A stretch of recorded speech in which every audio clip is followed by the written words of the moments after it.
Bonjour à tous. Nous allons découvrir ensemble le terme Agoufa Kashia.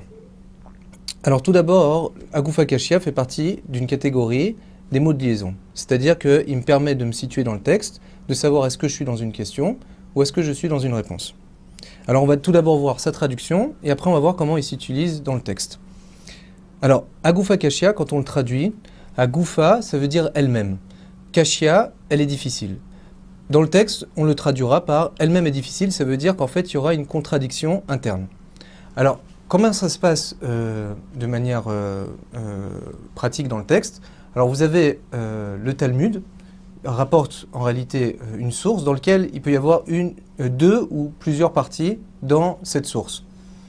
On arrive en fait à une contradiction dans la source, c'est-à-dire que quand on prend la première partie et on la met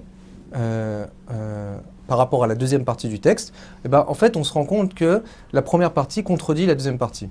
Alors, cette contradiction, elle viendra que à travers le fait qu'on va décortiquer le texte. C'est-à-dire quand on regarde en fait le texte tel qu'il est écrit, alors ça arrive souvent qu'on ne voit pas de contradiction. Il faudra d'abord travailler sur la première partie, voir qu'est-ce que la première partie me dit, arriver à décortiquer les lois qui vont sortir de la première partie, et ensuite, on va la comparer à la deuxième partie et on va se rendre compte qu'en fait, on arrive à une contradiction. Et c'est là que le terme Agoufa Kashia va intervenir. Alors, on va regarder un exemple ensemble dans lequel on va pouvoir découvrir ce terme. Alors, vous avez dans le Talmud Masechet Brachot d'Afret, la page 8b. Amar Rav Yehuda, Amar Shmuel, Halacha ke Rabban Gabriel. Donc, il vient rapporter, nous dire que la loi, elle est comme Rabban Gabriel. Tanya, Rabbi Shimon ben Yochai, Omer. On rapporte un enseignement donc au nom de Rabbi Shimon ben Yochai. Pe'amim she'adam koreh kriyat shema, shte pe'amim balayla. Il arrive des fois qu'un homme, il puisse lire le kriyat shema deux fois, balayla, la nuit. Achat kodem sheyala amud hashachar, une fois avant que l'aube se lève. Ve achat lachar sheyala amud hashachar, et une fois que après l'aube. Et il est quitte de sa chova, c'est-à-dire il est quitte de son obligation de lire le Kriyat Shema, Achat Shelium, du Kriyat Shema du jour, Achat Shelaila et du Kriyat Shema de la nuit. C'est-à-dire qu'en fait on a une obligation de lire le Shema deux fois par jour, une fois le jour et une fois la nuit. Et donc ici, il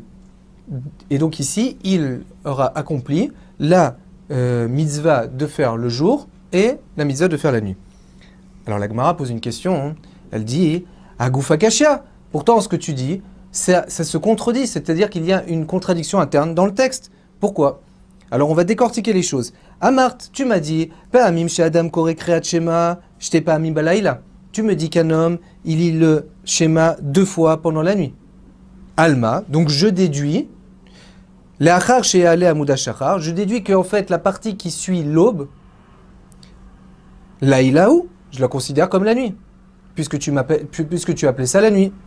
Ve'adar, et après tu reviens, Tane, Yotse Baen Ide Chovato, et après tu me dis qu'il est quitte de son obligation de lire le schéma le jour et la nuit. Shelion, Ve'achat Shelaila, un pour le jour, un pour la nuit. Alma Yemamaou, alors moi je le considère comme le jour. C'est-à-dire, il faut savoir ce que tu veux. Soit tu appelles ça la nuit, soit tu appelles ça le jour. Alors dans la première partie, on se rend compte que, en fait, ça s'appelle la nuit. La partie qui part après l'aube, ça s'appelle la nuit. Et après, quand on continue le texte, la partie qui suit l'aube, on se rend compte qu'on est quitte de la lecture du schéma qui représente le jour. Alors, ça ne va pas, il y a un problème interne. Donc ça, c'est la question de la Gemara. La Gemara va répondre en disant, non, ici, Léolam, je te dirais toujours, Laïlaou. En réalité, toute cette partie-là, avant l'aube et après l'aube, les deux parties s'appellent la nuit. Veha dekare leyom. Ah, pourquoi ici alors on l'a appelé le jour? Deika inche dekaime baishata. Parce qu'en réalité, il y a des gens qui se lèvent à partir de ce moment-là. Or, comme on le sait, la lecture du schéma, hein, on l'apprend d'un passouk dans la Torah où il y a marqué Beshor vecha uvkumecha, à ton coucher et à ton lever. C'est-à-dire que la Torah nous oblige de lire la lecture du schéma en fonction du coucher et du lever.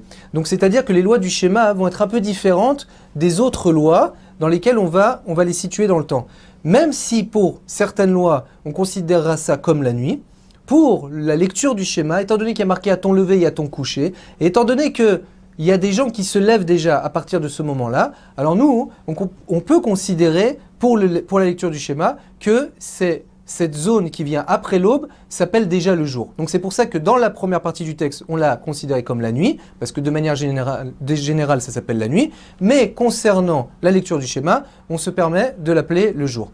Donc vous avez vu qu'à travers ce terme de Haguf Akashia, on a mis en valeur une première partie du texte avec une deuxième partie du texte. Ce qui est très important de faire, et qu'il faut qu'on ne saute pas les étapes, c'est d'abord de localiser la conclusion, les conséquences qui sortent de la première partie.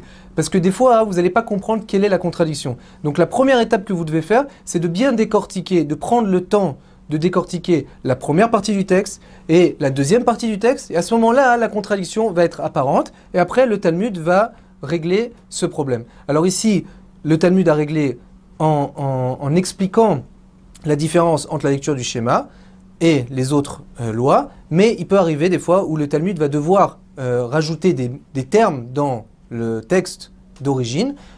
Ça peut arriver. Ici, ce n'est pas le cas, mais il faut le savoir que dans d'autres cas, c'est possible que ça arrive. Voilà, je vous remercie et à bientôt.